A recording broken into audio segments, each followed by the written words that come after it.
Inventor versus entrepreneur, how to be both. A lot of inventors have brilliant ideas. They're probably the smartest people in the world, I think. I love them. I enjoy them. For the first 5 years of my business, I only worked with inventors, so I understand you really, really well. A lot of inventors come up with ideas. Maybe you don't have a lot of money, but you're very creative and you're trying to bring your product out into the world, and that's fantastic. Unfortunately, in order for you to make money off that product, you got to actually desire making money and really committing to making money. And let me explain that. So the inventor who has ideas and tries to hand over that idea to a third party like InventHelp or whatever it is, tend to get their business stuck in a way that I've never seen. They spend 10 grand, 20 grand supporting a third party to go help them, get their product out into the world and hoping that someone else will take care of their business and so forth.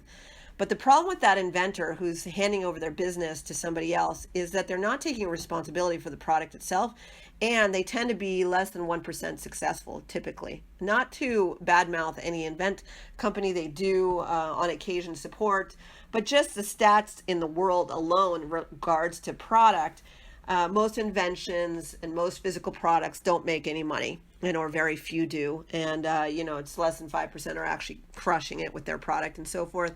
And so I want you to be in that small percentage, and don't count me on that 5%. Some small version of that are making real money with their products, many millions of dollars with their products. And I want that to be you. So what I'd say to you is that if you're going to go and try and hand off your business to a third party, you're going to have a very difficult time, because what matters with physical products is that you put the energy behind it in order for it to succeed. So let me explain. I work with so many people across the globe. I've been doing this for so long.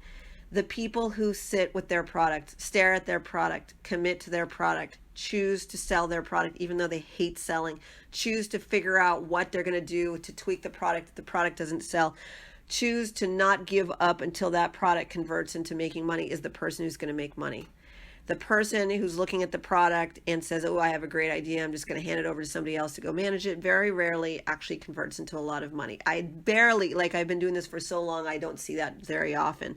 Yes, there's exceptions to the rules, but most of the time they're literally stuck in their kind of dreamland with their invention and actually converting into anything else. You have to care more than anybody else that your product's going to get out in the world. You have this idea, and it deserves to be out in the world, and only you can take it to the next level. It doesn't mean that you're always going to be a sales rep. It doesn't mean that you're always going to be your own licensing agent. It means that you're going to be the one who sees it through, whatever it takes. You're going to take classes, you're going to learn training, you're going to commit to it.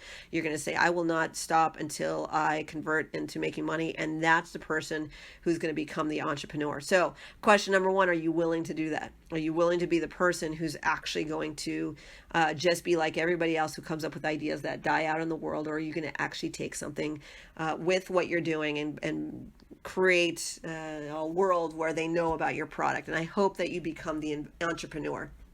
Now, if you're willing to take the action, my recommendation is to study. And the reason I say that is because I meet people all the time and they're coming up with ideas, but they don't know their opportunities. And so they lose out on a lot of opportunities. For instance, some people just say, well, I just want to license my idea or rent my idea to a company and have them go produce it. But maybe they don't understand what that actually looks like, and they lose a lot of opportunity and revenue. When you rent your idea to a third-party company, on the one hand, you get a percentage of every unit they sell of your product. On the other hand, if they are actually building out your product and they're not doing a very good job at it, your product could go nowhere, right? So you really have to commit to understanding who you're partnering with beyond just making a quick buck. You have to really understand the company and what they're actually going to do to ensure success of your product and so forth. And a lot of times inventors get signed up to work with a third-party licensing, companies licensing their product, and then the product goes nowhere and they don't make any money, and they lose that out on that product for 10 years because they didn't know what they didn't know. Not to scare you, and then that's not my tactics, but just what you know will make the biggest return on investment. Other inventors who are willing to do a little bit more work and understand, who could maybe possibly get some money together and not spend the 20 grand and hire somebody out to go license their idea, could take that money and start a small company and spend a portion of that figuring out how to actually sell that product to retailers and or wholesalers and or distributors and or sell it on TV, HSN, QVC, and sell it to websites like Groupon and sell it to corporations like bookstores, museum stores, and so forth, and are willing to invest a little time and effort, can make a bundle of money. And if they're willing to put their back into it and actually learn how to do that, they can make a fortune and so forth. So at the end of the day, the difference between an inventor and an entrepreneur is someone who's not going to quit and don't hand away all of your business right away up front. Learn what you're about to do. See where all the different revenue opportunities are for you in your business.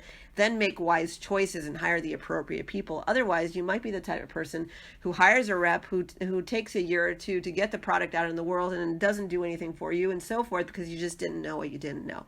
So that's why I do what I do. I walk people through exactly how to approach, pitch, and sell to retail chains, and I have many other strategies on how to make money with a physical product beyond retail, because not every product makes sense for retail.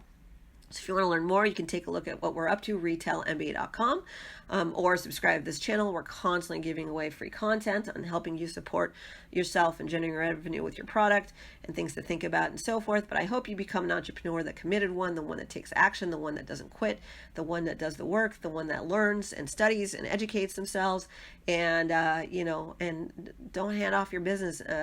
Do the work initially, and you see the biggest return on investment there. Again, Karen Waksman, Retail MBA. Hope this helped. Thanks so much.